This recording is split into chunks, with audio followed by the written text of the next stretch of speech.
విధి నిర్వహణలో ప్రాణాలకు తెగించి అసమాన ధైర్య సాహసాలను ప్రదర్శించిన తెలంగాణకు చెందిన పోలీస్ హెడ్ కానిస్టేబుల్ చదువు యాదయ్యకు అరుదైన గౌరవం లభించింది. స్వాతంత్ర దినోత్సవాన్ని పురస్కరించుకొని కేంద్ర హోంశాఖ ప్రకటించే ప్రతిష్టాత్మక పురస్కారమైన రాష్ట్రపతి శౌర్య పథకం యాదయ్యకి దక్కింది. పోలీసులకిచ్చే అత్యున్నత సాహస పురస్కారమైన ఈ పథకానికి ఈసారి దేశవ్యాప్తంగా ఎంపికైన ఏకైక పోలీస్ యాదయ్య కావడం విశేషం. 2 ఏళ్ల క్రితం గొలుసు దొంగను పట్టుకునే క్రమంలో 7 సార్లు కత్తిపోట్లకు గురైన వెరవకుండా ప్రతిఘటించి పట్టుకున్న దిశాలి యాదయ్యకు ఈ సమున్నత గౌరవం దక్కింది.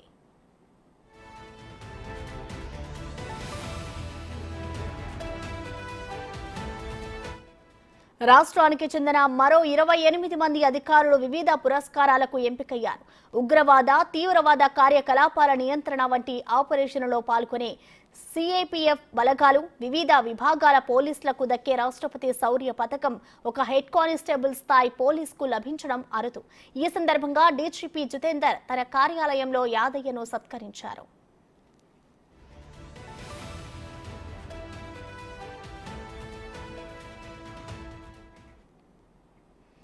దీనిపై మరింత సమాచారాన్ని అందించడానికి మా ప్రతినిధి రానా, ఈ అవార్డు గ్రహీత ఎవరైతే ఉన్నారో యాదయ్యతో మా ప్రతినిధి రానా అందుబాటులో ఉన్నారు లైవ్ ద్వారా. రానా, ఓవర్ టు యు.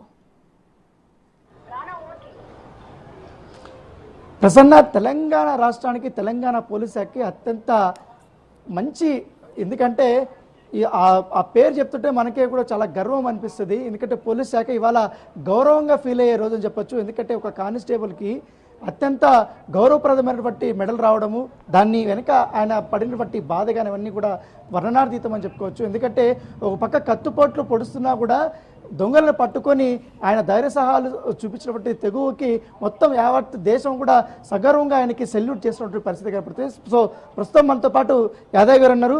సార్, ఏంటి, ఎట్లా అనిపిస్తుంది ఒక రాష్ట్రపతి పథకానికి మీరు సెలెక్ట్ అవ్వడము? ఎందుకంటే దేశమంతా కూడా చాలా గర్వంగా ఫీల్ అవుతుంది ఇవాళ.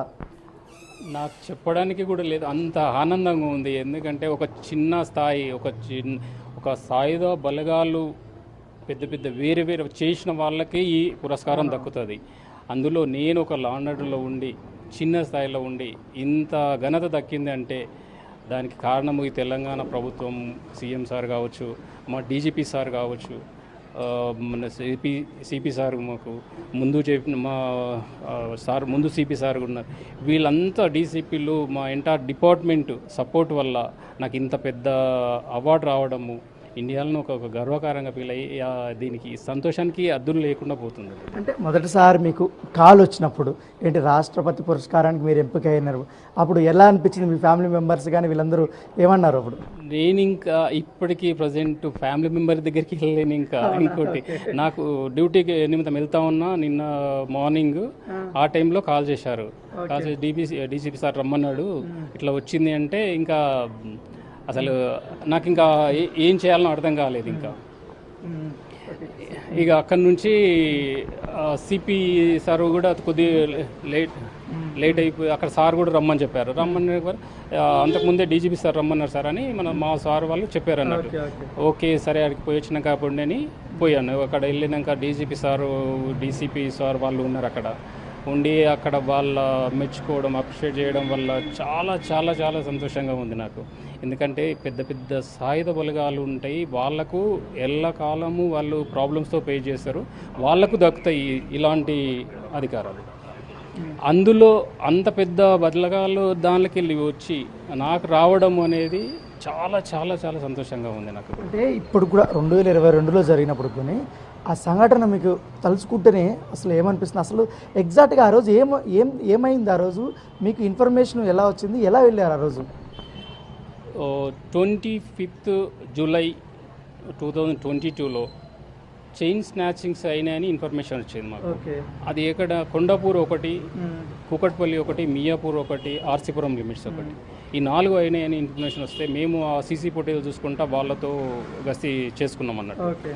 నేను, నాతో పాటు దిబేష్, రవి, మా సీసీ టీము దూరం ఎక్కడెక్కడ డివైడ్ చేసుకుని ఉన్నాము. ఆ టైంలో ఆ రోజు చూసాము, కనిపించలేదు. ఇంకా సీసీ ఫుటేజ్ చూసాము, వెరిఫై అయిపోయింది.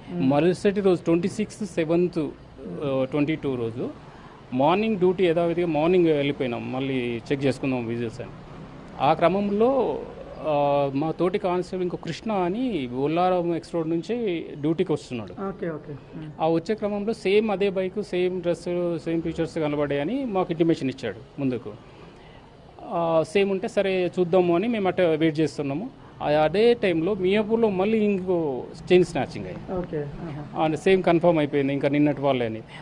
మీరు అక్కడనే ఉన్నారు కదా, అటు సైడే వస్తున్నట్టుండు, అక్కడ జాగ్రత్త ఉండండి అయినా వాళ్ళు ఇంటిమేషన్ వచ్చింది మా ఆఫీసర్ల నుంచి.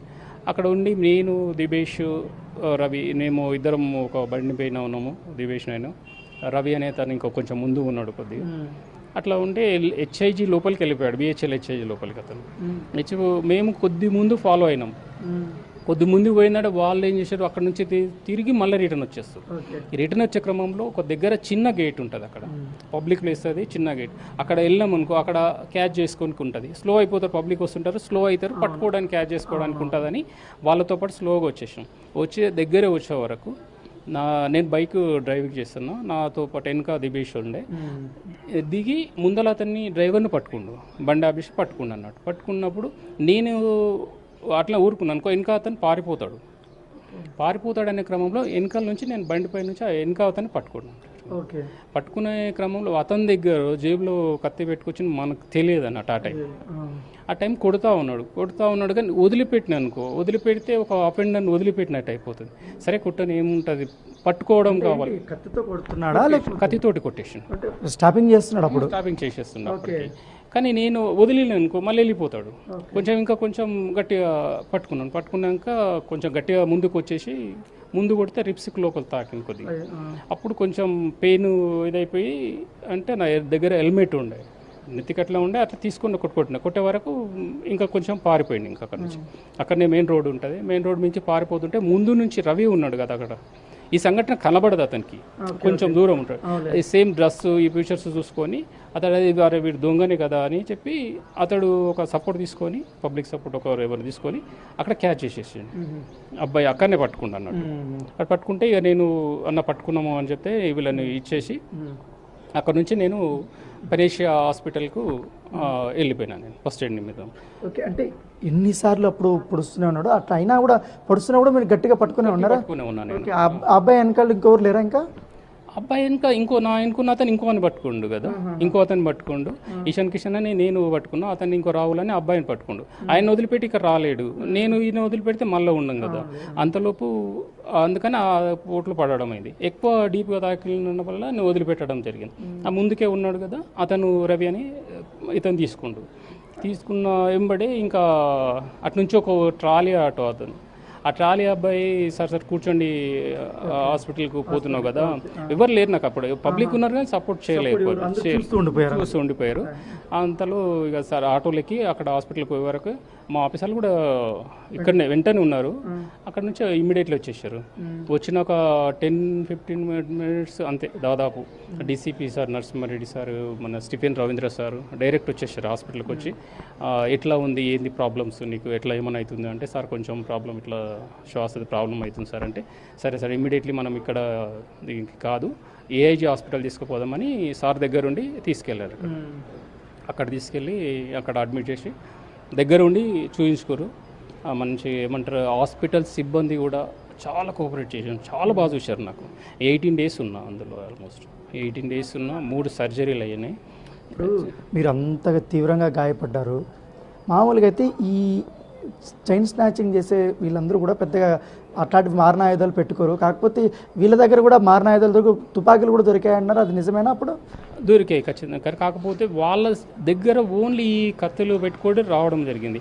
అవేమో రూమ్లో ఉన్నాయి, అది మళ్ళీ పోయి సీజ్ చేసుకొచ్చారు. అవి మారణాయుధాలు కూడా ఉన్నాయి, సీజ్ చేసి అవి తీసుకొచ్చారు. మళ్ళీ నేను తర్వాత చూడలేను కదా, నేను అక్కడ హాస్పిటల్లో అడ్మిట్ అయినా, వాళ్ళు వీళ్ళను పట్టుకుంటే ఇంకో 2 ఉన్నారు, వాళ్ళు రూమ్లో ఉన్నారు, తీసుకొచ్చారు వాళ్ళని కూడా. మీకు అనిపించిందా ఇప్పుడు వాళ్ళు పొడుస్తుంటే మళ్ళీ మీరు బతుకుతానని, డ్యూటీలో డ్యూటీ జాయిన్ అవుతాయి అయిన తర్వాత ఎంత పెద్ద పురస్కారం వస్తుంది అప్పుడు అట్లా అసలు అనిపించింది? అసలు ఆ టైంలో నాకు అసలు ఏమి ఆలోచన లేదు, నేను పట్టుకున్నానా లేదా, ఆ టైం ఏం ఆలోచన ఉంటుంది నాకు, ఇంకా అసలు ఎక్కడ ఏంది ఏం ఆలోచన లేవు.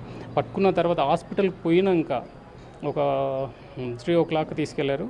నాకు నైట్ 2:30, 3 o'clock స్పోలోకి వచ్చాను. అప్పుడు నేను అంటే ఎక్కడున్నా నాకు తెలుసు, కాకపోతే అప్పుడు ఆ టైంలో పడుకోండి ఇప్పుడు ఏం చెప్పలేరని వాళ్ళు కూడా మాట్లాడి తెల్లారి నుంచి స్టార్ట్ అయ్యింది నాకు. ఇంకా డాక్టర్స్ రావడము, వాళ్ళు ఐసీయూలో ఉండి వాళ్ళు ఎంత కేర్ తీసుకురు, వాళ్ళ సంతోషానికి వాళ్ళు వచ్చి చూపించేదానికి నేను ఇంకా మర్చిపోలేను ఇంకా నేను వాళ్ళని కూడా. ఎందుకంటే అంత కేర్ తీసుకోవడం అనేది అంటే ఎవరి నుంచి మా ఆఫీసర్లు అంత సపోర్ట్ చేయడం వల్ల నేను, ఎందుకంటే అంత పెద్ద హాస్పిటల్, అంత పెద్ద ఐసీయూలో ఉండి అందరి దగ్గరికి పోకుండా స్పెషల్గా నా దగ్గరికి వచ్చి డైలీ ఒక్కరని కాదు ఏ డాక్టర్ వచ్చినా రావాలన్నది 15 మినిట్స్ చాలా బాగా మాట్లాడి చాలా బాగా చూసుకున్నారు వాళ్ళు. ఏంటి మీరు ఆ సిచ్యువేషన్ ఉన్నప్పుడు కుటుంబ సభ్యుల పరిస్థితి ఎట్లా ఉండేది, వాళ్ళు ఎట్లా మీకు సపోర్ట్గా నిలిచారు? ఆ టైంలో ఇక వాళ్ళు మొత్తం మా రిలేషన్ పరంగా వాళ్ళు చాలామంది వచ్చేసారు, నాకు డిపార్ట్మెంట్ వాళ్ళు వచ్చారు, అందరూ వచ్చారు. కానీ మా సిపి సార్ దగ్గర ఉండి వాళ్ళు ఏం చేశారంటే రిలేషన్ పరంగా వచ్చారు కదా, వీళ్ళని ఇబ్బంది పెట్టొద్దని ఒక రూమ్లు కూడా అక్కడ గెస్ట్ హౌస్ బుక్ చేసి కిందనే వాళ్ళకి సపరేట్గా గెస్ట్ హౌస్ల నుంచి ఫుడ్ కాడ నుంచి వాళ్ళు మొత్తం సారే చూసుకున్నాడు. వీళ్ళకి ఇబ్బంది కావద్దు, ఉండని ఏదైనా మంచిగా ఉండాలని చూసుకొని బాగా చాలా ఇది చేశారు. వాళ్ళు కూడా ఇంత సపోర్ట్ చేసినప్పుడు ఏమనుకోలేదు, బాధ ఉంటుంది కానీ ఈ సపోర్టింగ్ చేయడం వల్ల అన్నీ మర్చిపోవాల్సి వచ్చింది అన్నట్టు. అప్పుడు అంత పెద్ద ఇన్సిడెంట్ అయ్యింది. ఆ టైంలో ఇంత పబ్లిక్ ఎంత బాధలు పడ్డారు, ఎంత మొక్కుకున్నారు, ఎంత చేసినా నాకు తెలియదు. నేను బయటికి వచ్చినాక తర్వాత ఒక్కొక్కరు కలిసి ఒక్కొక్కరు మాట్లాడి అన్నా నేను వచ్చినని నా విలేజ్ నుంచి ఫ్రెండ్స్, పోలీస్ డిపార్ట్మెంట్, మీడియా అందరు మిత్రులు ఉన్నోళ్ళు అందరు నాకు ఎంతమంది ఉన్నారో అంత తెలియని వాళ్ళు కూడా నాకు వచ్చి కలిసి చెప్పడం వల్ల నాకు చాలా బాధ అనిపించింది. ఇంత ఉందా నాకు, ఇంత నేను చేసినా అని. అన్ని రోజులు ఆ బాధల్లో ఇప్పుడు సేమ్ సిచ్యువేషన్ ఇప్పుడు రావడానికి ఇప్పుడు సేమ్ అంతకన్నా రెట్టింపు కాల్స్ వచ్చి ఎంతమంది అప్రిషియేట్ చేస్తుంటే మళ్ళీ నేను అంతకన్నా ఆ బాధని మర్చిపోయి ఇంకా సంతోషానికి ఇదైపోయింది అన్నట్టు. ఏంటి ఏమైనా డీటెయిల్స్ చెప్పారా, ఎప్పుడు రమ్మని ఢిల్లీకి కానీ ఎక్కడ మెడల్ అందిస్తారని ఏమైనా డీటెయిల్స్ చెప్పారా? ఇంకా ఏమీ తెలియదు కదా దాని గురించి. మరి సార్ వాళ్ళు ఇప్పుడు ఇంటిమేషన్ ఇస్తారో తెలియదు. ఇంకా జస్ట్ డీజీపీ సార్ నిన్న పిలిచి అభినందించాడు, ఆడ చాలా మెచ్చుకొని చాలా ఇది చేశారు. అక్కడ నుంచి సిపి సార్ పిలిచేయడం జరిగింది, వాళ్ళు ఇచ్చారు. అంతేగాని ఇంకా అక్కడ నుంచి డీటెయిల్స్ రాలేదు. ఇంకా ప్రస్తుతం ఎక్కడ ఉన్నారు ఇప్పుడు, మీరు ఏ స్టేషన్లో ఉన్నారు ఇప్పుడు? సిసిఎస్ మాదాపూర్ క్రైమ్ బ్రాంచ్లో అక్కడనే కొనసాగుతున్నా. అప్పుడు సో ఎంతకంటే వెనక నుంచి దొంగ పొడుస్తున్నా కానీ ఆయన వదిలేస్తే ఎక్కడ పారిపోతాడో, ఎందుకంటే దొంగతనం చేసినాడు అఫెండర్ కాబట్టి వాడిని వదిలేస్తే మళ్ళీ ఇబ్బంది అవుతున్న ఉద్దేశంతో వాడు పొడుస్తున్నా కూడా వాడిని పట్టుకొని పోలీసులకి అప్పచెప్పి ఆయన బతికిన ప్రాణాలతో బతికినటువంటి పరిస్థితి కనపడుతుంది. సో ఏదమ్మటికని ఈయన స్టోరీ మాత్రం అందరికీ ఒక ఇన్స్పిరేషన్గా, ఒక లెసన్గా అయితే ఉండబోతుంది.